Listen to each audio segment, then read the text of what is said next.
Welcome back to the 2003 Volkswagen project. So this is the 2003 Bug with the TDI in it, diesel motor. And pretty much last video we went ahead and diagnosed everything wrong with it, at least as far as mechanically it'll keep it from driving. And all the parts showed up today. So let's go ahead and go over the parts list that showed up, and we'll kind of go from there and start installing everything. So this is the Bug right here, and we're basically getting everything fixed up and ready to go. Cleaned a bunch of stuff up, took a bunch of things off, diagnosed stuff last video, going through the process of showing you what was wrong. So first off, right off the bat, I don't think I showed you guys the picture of the tires that were on here, but they were absolutely toast. So they were already mismatched brands, rear and front, but I went ahead and found a set on Marketplace with a pretty recent date. And just because I don't know what else is going to be wrong with this thing, I didn't pick them up. They just needed a cheap option. But they seem to mount to balance fine, no issues. Like I said, they're pretty new, no problems there. So that's awesome. Let me show you a picture of what the old ones look like. And yeah, you can see obviously these are quite a nice upgrade. He'll probably wind up burning these till he needs new tires eventually. So no worries. So next up on the list, the shifter was having some issues being slow. And kind of, he said gears didn't feel so hot. I'm going to imagine that these probably haven't been changed ever. So went ahead and got gear oil. That's what the transmission takes, 75W90. We're going to do an oil change. It takes a specific type of motor oil. It's 5W40. I think this might be a, I want to say this is a proprietary for whatever's going on, but this particular brand I've not seen before, but it's the right stuff. Full synthetic, 5W40. We got two new control arms right here. Wipers, just because they're already cheap on the site, so I just picked them up real quick because it's like $3 or $4, no worries. Cheaper than in store, and his are obviously shot. The goal is just to make it inspection ready and good to go. Then, let's see what else we got. So this is for the rear brakes. The one side was pretty shot. So this should be, if I'm not mistaken, yes, these are our little rubber boots. Also, if you guys saw last video, so the original wastegate is right there. Obviously in pieces I got it off. And this is the new wastegate. Hello kitty cat, just kind of exploring. But so we're gonna go ahead and take this off. The two bolts that go here onto the turbo are totally seized up. I can't get them off. And honestly, I'm pretty sure if I did get a bolt on there, it'd start stripping them pretty quick. So we're gonna remove this with these two bolts, slide the whole assembly out, slide the new one in, similar to how that one's sitting there. And then that'll take care of that. Let us put the new one in without any problems. This is a clip right here. This is called the E-clip. I don't know if this is the exact right clip. If it's not, we'll have to get something else. But the original clip that holds this piece on, it just slips on, and there should be a clip there. Broke upon disassembly because it's rusty. So hopefully we have the right size in here. It's from Harbor Freight kit. Interior bulbs, nothing crazy. Oil filter. Actual pads for the rear. A tie rod. And the boot pin slide kit for the rear as well, because we had to cut off the one on the driver's side. And that's this guy. So this paired with these is the boot pin slide kit for the caliper. So we got some synthetic grease we'll use to get these all lubed up, make sure we don't have any issues. But without further ado, we've already unboxed two of the things, so unbox the rest real quick. Tie rod, easy day. Moog has a nice little Zerk fitting on the back, so you can re-grease them as needed. They gave us two castle nuts. That's kind of interesting. Not sure what the difference is. Oh, never mind. One's for the right here, so you can adjust it in and out. Never mind. That makes sense. So sweet. And then we obviously have our brake pads. These are ceramic brake pad, and just a good old, no worries. We'll replace both rears because they gave us a set for the rears. So tiny little guys. We do have to get a special kit for the rear pads. Let me show you what I'm talking about. We'll grab the tool. It's nothing too crazy. A generic tool usually has it, but you can see those two little rivets right here. They're the grooves.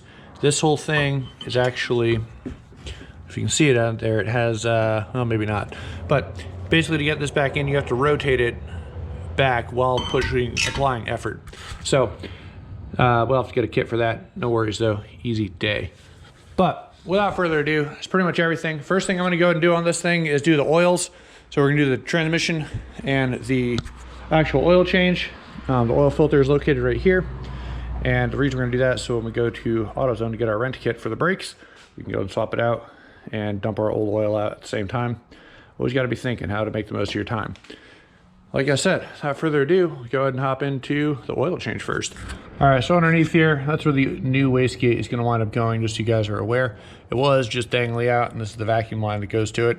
So if you guys saw our last video with the first startup, there's an engine light that popped up after it started running for a bit. More than likely because it was sucking air through the vacuum line, but hopefully that's all it is. Go ahead and get to the rest of it. So oil drain plug is right here. Don't want to over torque these things. We're gonna go drain the oil out first, and then we're gonna go ahead and fill it up with new oil and a new filter. That'll be the oil change, so let's get at it.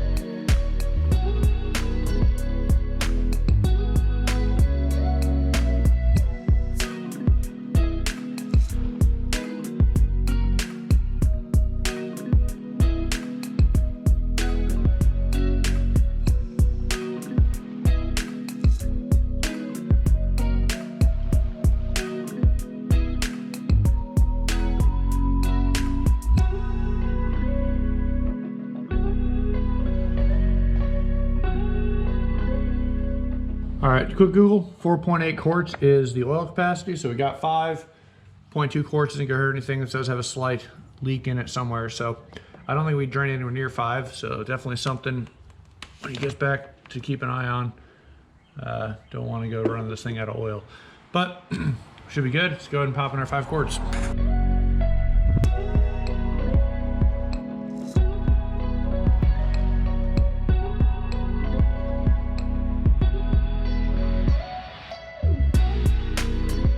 Realize these are in liters, not quarts, so it's slightly more, 1.06 quarts. Put it into the right level, so we left about a quarter quart left. That'll be just about fine, so it should be good. We'll just put this in the back of the car, and we'll have a little extra oil if it runs low on them. But that's pretty much that for the oil change.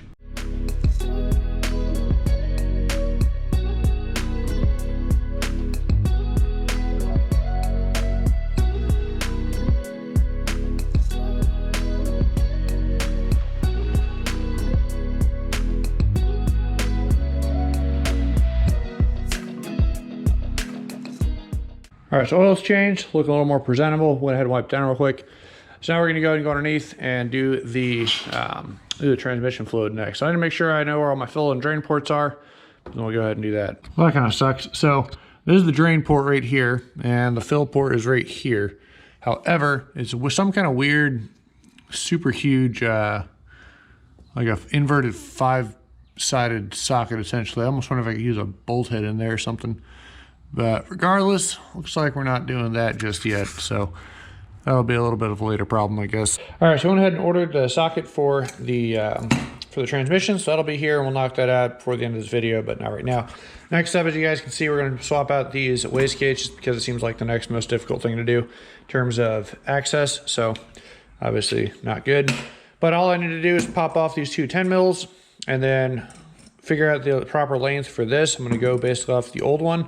We'll put them back to back and get the right length, and then that'll pretty much be it. Then we'll just need to put the new one back on, and we should be good. So let's go ahead and do that.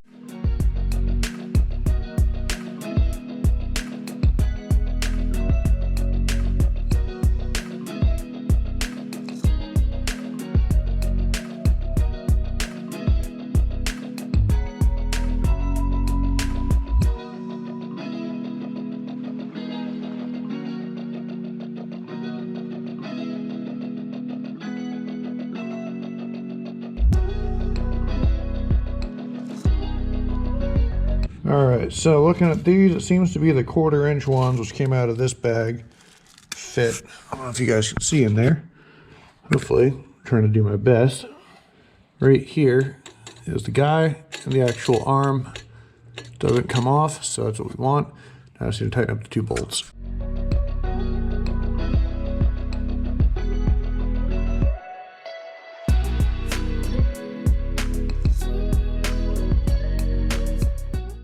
All right, so new wastegate's installed, got the line ran and everything, so that's good. Right now I'm going to set up and work on the back brake calipers. So this is our tool that we had to get. Sucker's 134 bucks, so it's a rental, so you can always return it when you're done. It's kind of a one-time use, but yeah, here it is. So The trick is with this, you need the right attachment. So that, probably this one, so that it fits in here and you can rotate it. Actually, it is this one. Sweet.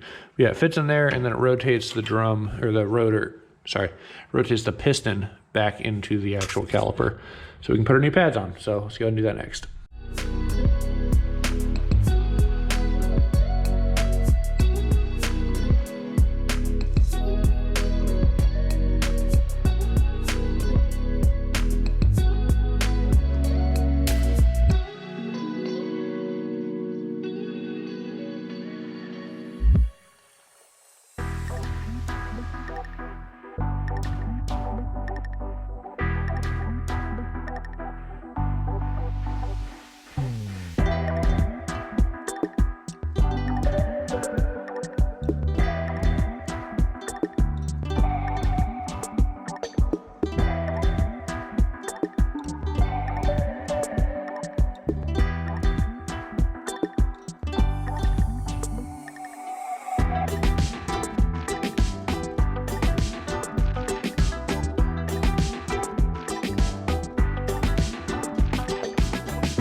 All right, the last bit there, I don't know if you saw, but I actually found this bolt was just loose, so I tightened it back up.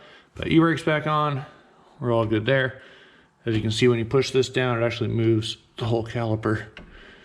And that's what we want. So, should be good to go. New brake pads, and everything is happy and well greased. So, this side's pretty much done. I'm gonna go ahead and hop on the other side now. Over on this side, so our old brake pins are fine. A little dirty, I'll clean them up in a bit. But no issues there. They're nice and good. The new brake pads gave us new hardware bolts. So these are the old ones and these are the new ones. So we're gonna go ahead and use the new ones because they are a little bit better shape in terms of the head design. It's easier to come on and off. And then, I don't know if you guys noticed me messing around with this thing early on, but there's a little pin in there that's poking out at the moment and holds this end piece on. However, it was poking out in such a way that I was not able to get this to collapse all the way, so I had to grind some of it off. I imagine someone changed it out at some point during the rental process and get this to actually go all the way down so I can get it on the caliper and collapse it. But new pads right here, little guys, pad silicone or pad grease and silicone stuff for the actual pins. A little 8mm bolt, and then two new little slide pieces of metal that go in the bracket for those guys. So let's go ahead and get this thing together.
All right, so while I was waiting for stuff to show up, I did go ahead and clean up the tires, or the wheels rather. Black spray paint and then a matte clear, so that was pretty good. Now, something that is annoying, when I went to check our e-brake just now, and it's got absolutely no tension on it. So I think something is disconnected down here. So I'm going to pull the center console out, I think, and figure out what's up with that. I think it got loose and something may have disconnected itself. So we'll get back to that in a little bit. I know it's connected fine on this side, so it's something going on there that we got to figure out. All right, just about 30 seconds of looking at it, and pop this guy out, and you can see the two cables are just hanging out loose in there. So I'm gonna need two hands to get them back, but yeah, it'll be pretty easy. We'll get those two cables back hooked up, and then it should be fine. We might need to adjust it. A little center bolt right in there, we'll adjust it to put some tension on it so that doesn't happen again.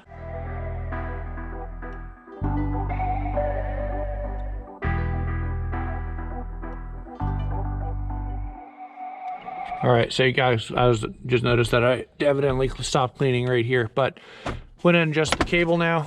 Pop this back down in place, and we pull on. Now there's some tension. Nice, good amount of tension on it, and no spinning. Let's check on this side. No spinning, so that's good. Pop the e-brake back down. Perfect. Sweet. E-brake's good to go. Rear brakes are solid. It is the next day, and we're gonna go ahead and get working on this passenger side. So the rear's all buttoned up, seems to be good to go.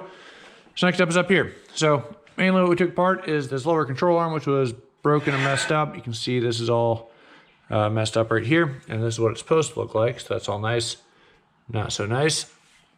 This is from Moog, nice replacement part, and these are invertible, so the same part number for both sides, new bushings all around. So let's go ahead and get this out of here. Slide it over there, and then we'll go ahead and start getting this installed. So it sits right in this spot and right here. One bolt holds our sway bar on, and then we just need to put our ball joint bolts back in right here, and it'll be an easy day. So let's go ahead and get it installed.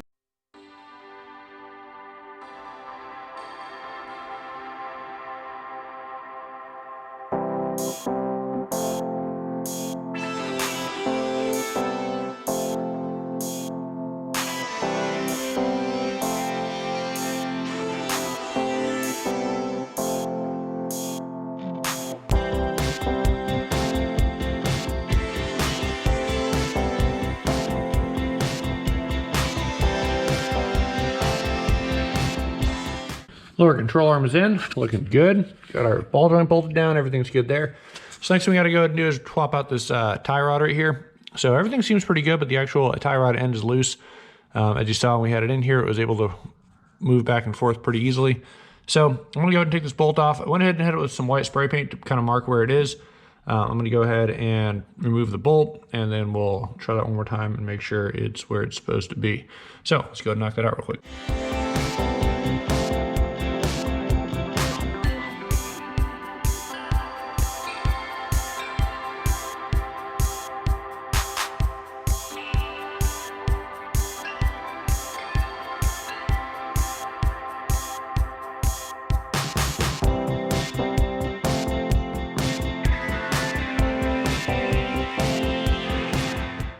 This new one's in, no player movement. Yeah, this is the old one. So looking at it real close, I don't know if you guys can tell on camera, but when you go back to the diagnosis video, there's definitely a noticeable amount of movement. Let's see if I can get it for you.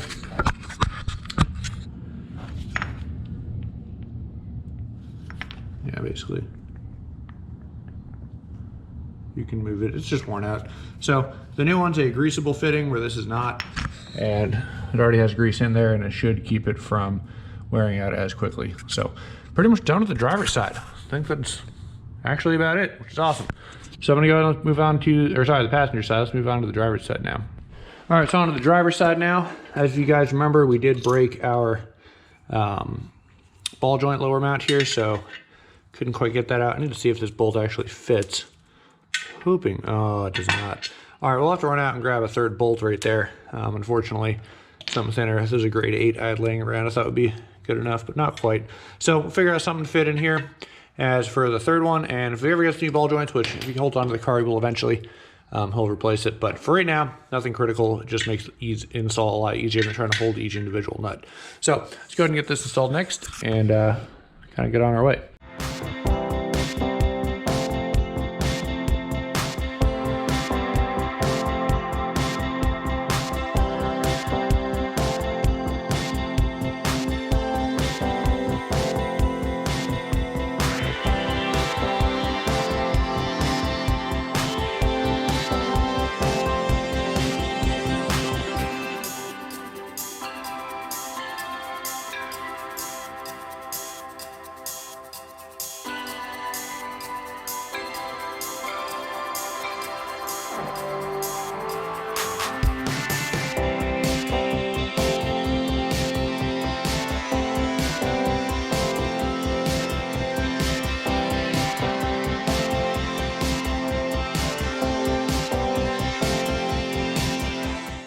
All right, both sides are done. Driver's passengers.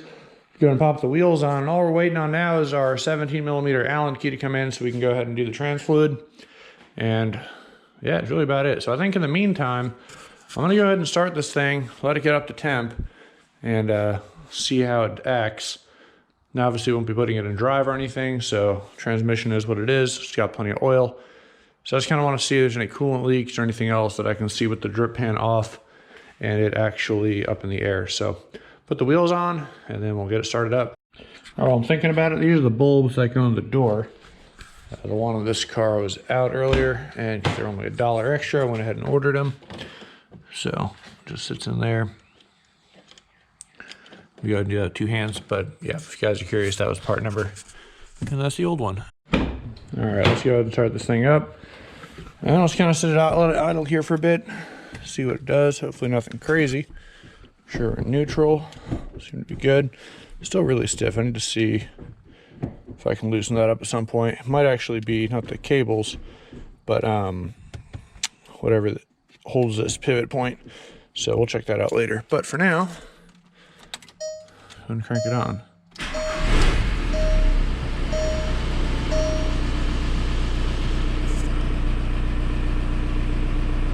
All right.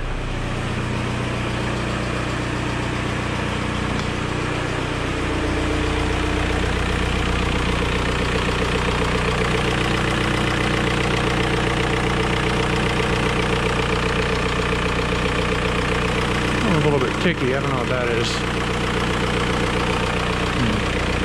A small exhaust leak somewhere as possible.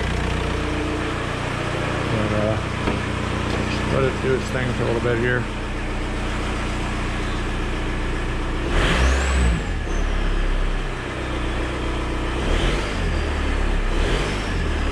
Hear a little turbo whistle. I don't know if we could hear that before, so that might be a good sign of the blow-off valve working. Alright, let's let it do its thing.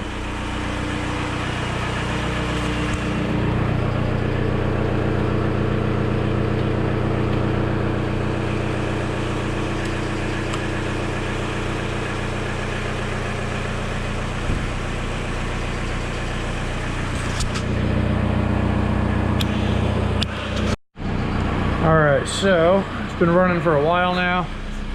Do have a check engine light. I went ahead and cleared it and it came back, so something is amiss there. I gotta figure that out. And it sounds like there's an exhaust leak. That's what that hissing noise almost is, like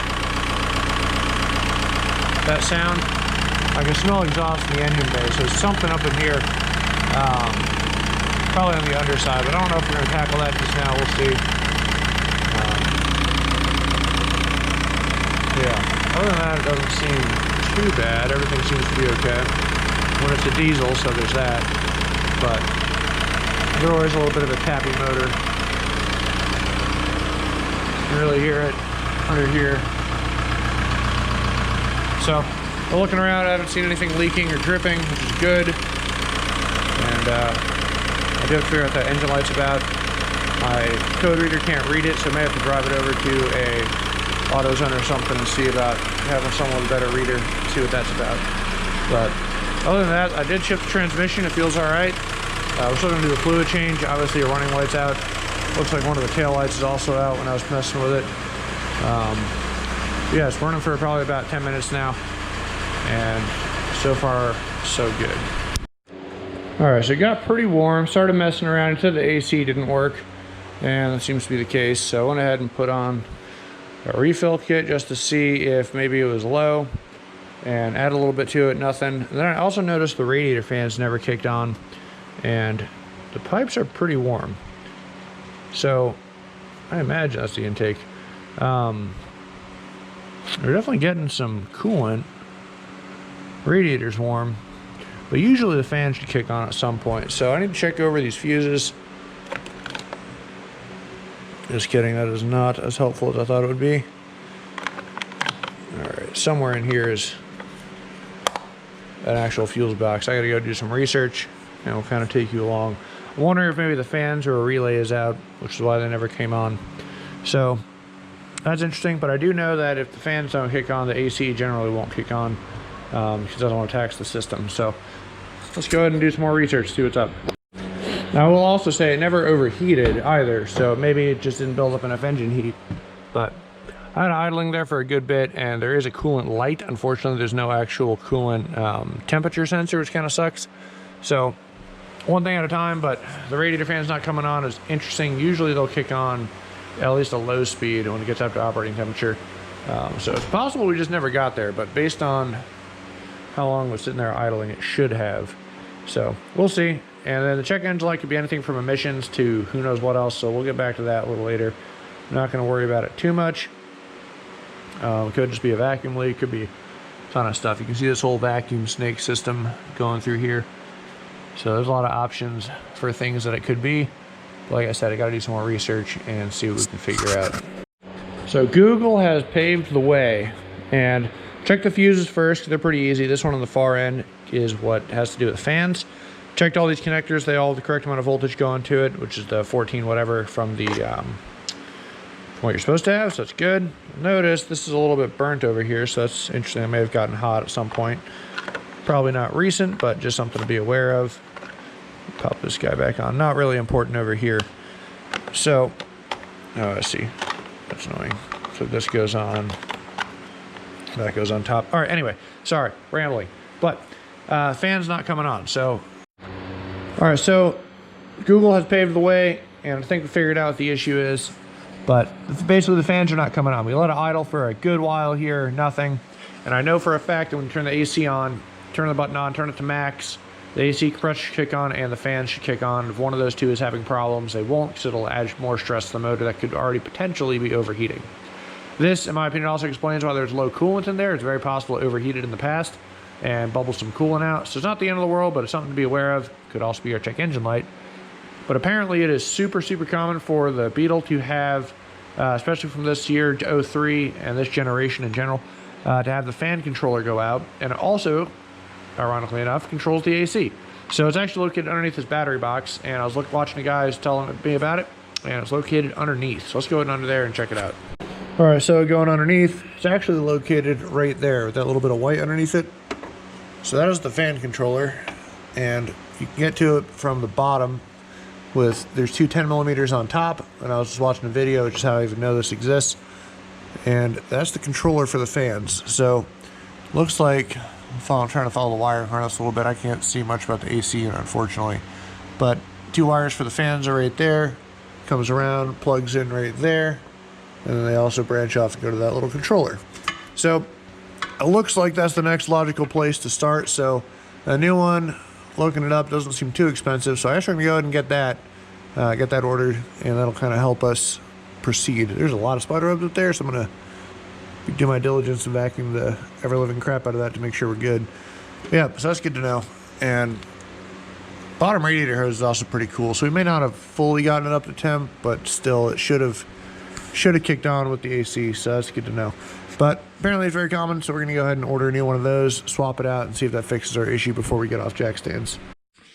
All right, so after messing around yesterday a little bit, our socket set showed up, and it was like $8 for a set of 3, so it worked out. Hold on to these up. Probably I'll use them someday. Yeah, so this is our 17 millimeter hex, and I will go ahead and pop the transmission plugs out, drain it, and refill it. Should be good, so let's hop on it real quick. We go and use that transfer pump you guys saw earlier, which I have located up here. This guy for drain and refill. This thing is awesome. And then we'll go ahead, and our actual lube is over here. Pardon the mess. I'm cleaning some stuff up, but we got 75 weight and 90 is what goes in there. So 2 quarts or 2.1 quarts is the quantity. Generally, there's a little bit still in there, so should be good. And there's also a dumb amount of spiders on this thing. Also, as we were talking about exhaust leaks, so I did find the exhaust leak is in the flex pipe. I'll show you that a little bit later. Not a critical thing to do, but it is something we want to take care of.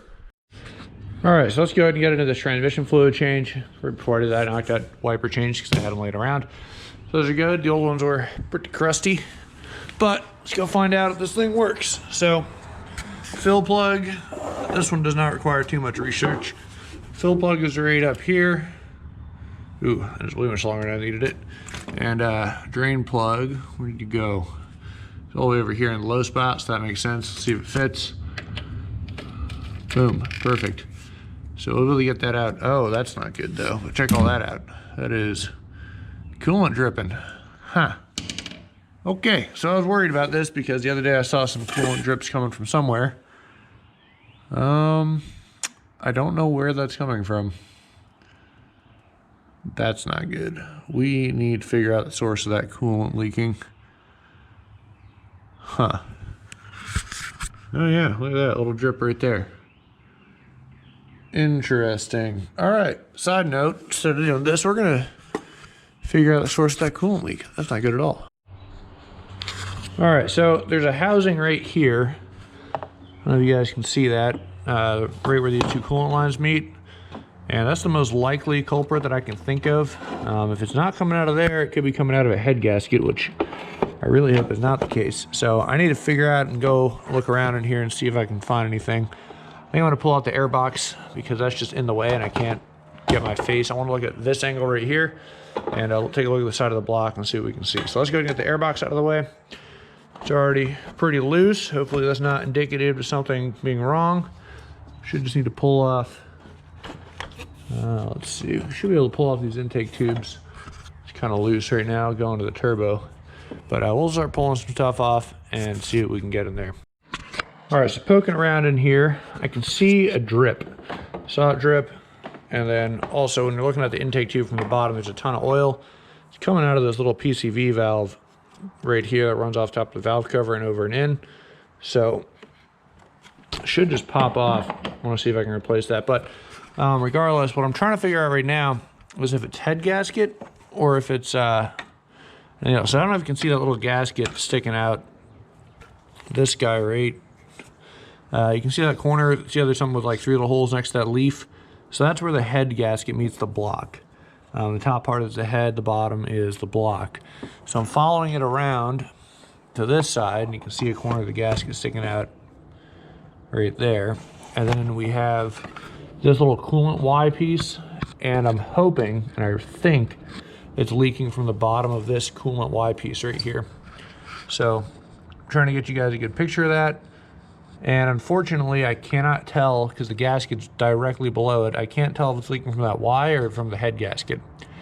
Now, it wasn't misfiring or having any other issues, so I'm gonna go with it's probably this Y piece that's leaking. So we're gonna have to drain the cooling system. At least the part of it that is this high, we'll just take off one of these pipes. And then from there, we'll go ahead and see what we can do about getting this off. It's probably just a silicone type sealant that holds it in there. But I'm gonna do a little bit more research before I dig into it any farther. This is our vacuum pump right here. As I'm looking at this, I'm starting to identify more of what these things are. So the vacuum pump is directly on top of it. I don't know if I can pull that out because it's probably keyed to the cam if I had to guess. Because our timing covers or timing belts right here. Also runs the injection pump. So being the timing belt is right here running across, I imagine the cam is located right here. So I need to figure out if I pull this off, if anything bad's gonna happen. So I'm gonna do some more research before I start digging into stuff, but I think that's where our coolant leak is coming from, is from this guy, specifically where it meets right here and not the actual head gasket, which would be ideal. It makes a lot more sense for it to be coming out of the top one anyway. So I'm gonna do a little more research, but I think that's gonna be where we go next. Doesn't make sense to keep working on other stuff until that's taken care of. All right, so finally confirmed that this is indeed where it's coming from. If you can see my finger in here, right there. You guys can see that right under here, coming up covered in green coolant. So that's where our leak is. That's awesome. I can actually fix that as opposed to a head gasket, which I can also fix, but for a lot more money and a lot more problems. So I'm gonna go ahead and I think we're gonna go ahead and pop off these hoses right here. At least one of these, so it doesn't just drip all over my garage. Get a little bucket under here, collect what we can, and then kind of go from there and get this thing changed out. I need to look up real quick exactly what type of gasket goes in there, but we pull it off, we'll see it, and if we don't, it's probably just a silicone piece that goes in there. But let's go ahead and see.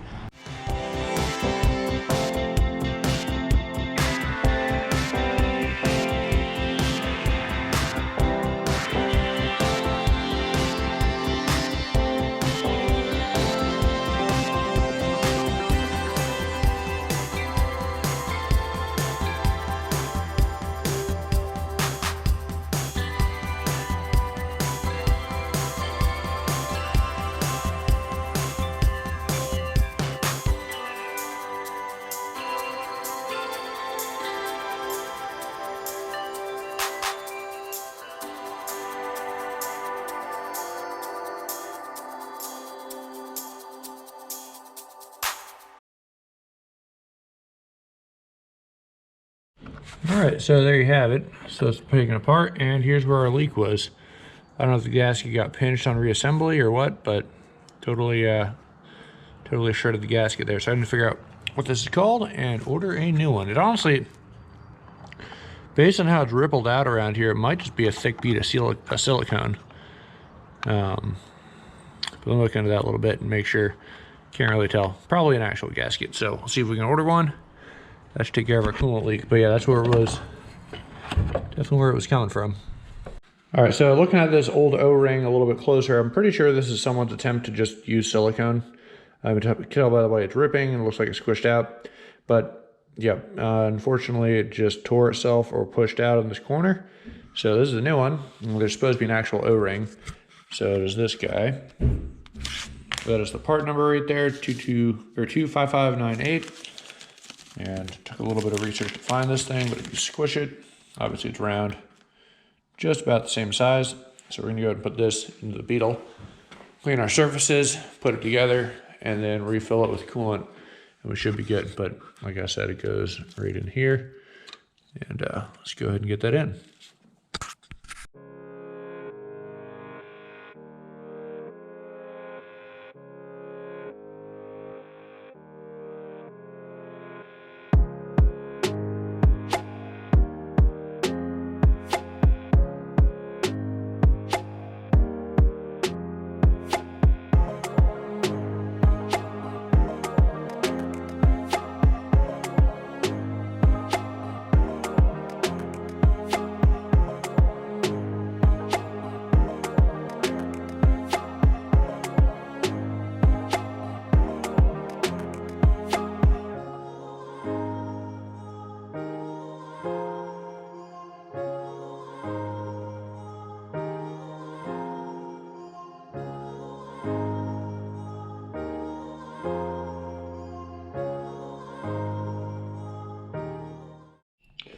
Well, so much for easy fixes, that sucks. So as soon as I put even a little bit of torque, I'm telling like barely any, shear the aluminum basically right in half. So it's either already stress cracked, which looking at this is kind of like, yeah, I don't know, it's very possible.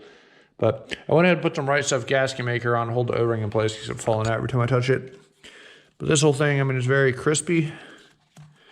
And it's also the same spot it was leaking from right over here. So based on the fact there's silicone coming out of this whole area, it's honestly possible it might have already been cracked and just exposed the rest of it, or it was on its way out. So that sucks. But new one's not expensive, just kind of inconvenient. And looks like we're gonna have to order a new one.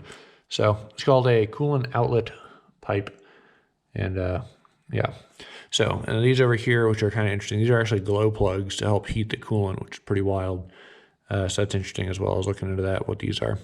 So this is the coolant outlet pipe with glow plugs. And we're going to go ahead and order a new one, it looks like. So that stinks. I guess while we're waiting for that, we're going to go ahead and get the transmission fluid changed out. And then also, when I want to remove this guy, because it's having a bunch of oil going there, I think we might order him a catch can. It's a pretty inexpensive device that'll sit in between this pipe and that pipe. Should be emptied probably once an oil change, but it'll keep so much oil from residually going in here, because you can see like right here, like that's all oil that's just going into the intake. And that's kind of why it looked like there was a leak on the underside coming from that pipe. I don't know if it was this video or last video pointed that out, but it's good to know.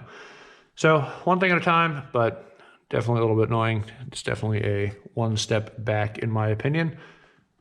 But with a car 20 years old and 300,000 miles on it, I guess to be expected every once in a while.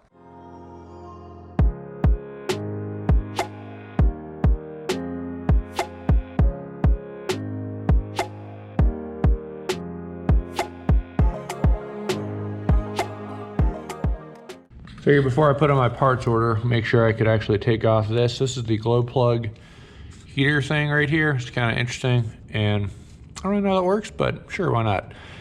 Yeah, I gotta be careful with this housing as well, because it's probably just as brittle as the other one. So we might wind up using this Right Stuff sealant to replace this O-ring in here. This one doesn't have any weird like poke out flanges, so it should be fine. Just to keep stress off of that. And then went ahead, I'm probably just gonna order a new temperature sensor. I wanna pull it out and get a picture of the part number, because If it's already out, might as well. Should come with a new O-ring, which I don't actually feel on here. Is that, might actually be in here somewhere. Internal to the, yeah, it's internal to the housing. So I just want to pull all that out and see how it's doing. Since it's been a little bit, I think what we're gonna go ahead and do, the fan controller part came in. So this should fix our AC and fan controller if the fan's not turning on. So URO parts seems to be pretty decent. I ordered a bunch more stuff from them from Rock Auto to go ahead and do the cooling stuff on here. So like you guys saw earlier, we wound up breaking the little flange, unfortunately, right there. So it kind of sucks, but it is what it is. And I was trying to figure out why this coolant looks so vibrant, and I think they put a dye in it. I suspect another shop or someone was trying to diagnose a coolant leak and put a dye in it because, like, really vibrant color. So regardless of what I'm going to do now, we're going to go ahead and swap this out. And we're going to go ahead and do the gear fluid change. And then we just got to wait until this part shows up, which will be about a week from now. So that's probably going to be in the next video. So let's go ahead and knock this out. First up, gear oil change. You can see still some residual coolant down here, but you can kind of tell with the dye color. Anyway, so gear oil change. Fill plugs right here, 2 quarts. Drain plug is right here, 2 quarts. So we're going to go and do that first. Swap by the time lapse and knock it out.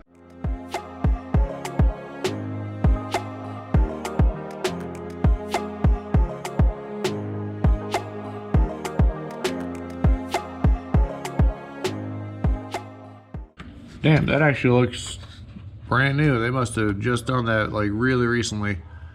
So that's good to know, but at least we know it's fresh. Yeah, that's real clean. Interesting.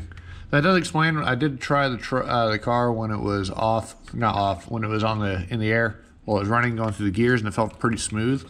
So that does make sense to why it was feeling smooth. So good to know. I must have something that had them all good. But regardless, we're gonna drain it out and then we'll refill it.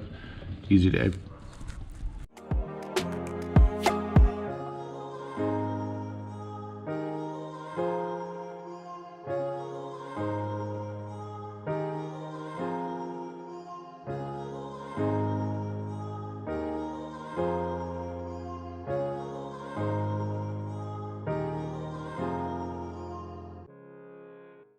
All right, so next up, we're gonna go and change out the fan controller.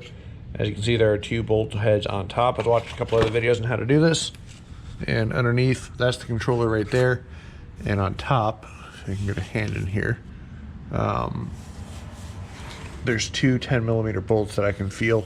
So I'm gonna go ahead and use my ratcheting 10mm, which is this wrench right here. Take them off, and then take the fan controller out and put it back in with the new ones. So that should do that. I won't be able to test it until we get the new part in for the coolant. But at least it should work. If it doesn't, we'll have to start troubleshooting somewhere else and see what's going on.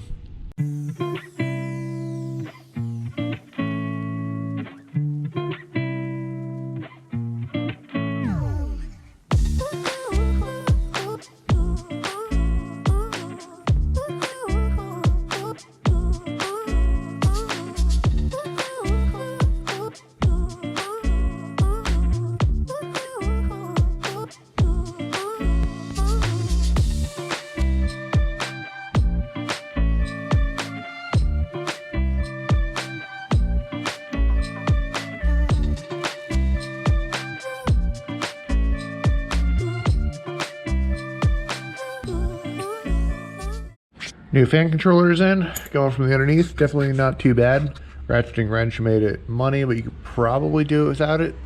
But ratcheting wrench is the way to go. It's like 15 bucks Harbor Freight for a set. Definitely worth it. So that's in there now, and should be good. So I think that's gonna do it for this video. Fan controller installed. Really all I'm waiting on next video is this to come in. I went ahead and ordered a new tube right here because this is very brittle. As soon as I pulled on it, it broke when we were disassembling this section. And that's really about it. I was doing some research into the PCV system, and on a gas engine, it really does mess things up. The only real things it'll mess up on a diesel is it might start getting oil in the intercooler, but realistically, it should be fine. I know this has one down in that corner over there. This is one of the intake pipes. But because diesel can burn oil without really any issues, unless there's like some kind of noticeable exhaust problem, then honestly, I'm not gonna mess with it. I'm gonna leave it the way it is from factory. mess around with it later. The other thing I did notice, I did find the exhaust leak, which I'm gonna show you guys. So I'm fairly confident the exhaust leak is coming from right here. This pipe is a flex pipe, and it should, you guys can see right there, so it should allow flex, and this is a protective coating. However, where it connects right here, it should have this also be connected, and being that it's all black, it looks like soot, I'm guessing there's probably a very good chance that's where exhaust leak is happening at. And yeah, so seems to be a pretty common issue. You can kind of move it a little bit, which I get it, it's supposed to be able to move, but still. So what we might wind up doing is down the road taking the exhaust off and removing it from the turbo and getting a new section right here, and then possibly welding it in. But again, that's for a little bit later problem, not directly right now. I want to get this thing running and driving first. But I'd bet that our exhaust leaks right here based on all the exhaust stuff right there. All right, I just wanted to double check before I said something stupid, but yeah, I mean, you can actually see the pipe right there. In between those two, right in here, actually has a split in it. So that would definitely 100% be our exhaust leak that we're having with that angry kitty cat sound of pss, pss, pss, pss, pss, when the engine is running. So probably address that a little bit later as well. So that's going to go ahead and do it for this video. I appreciate you guys watching. Stay tuned for more on the bug. Leave a like, feel free to subscribe, and I will see you guys in the next one. So take it easy and have a good evening.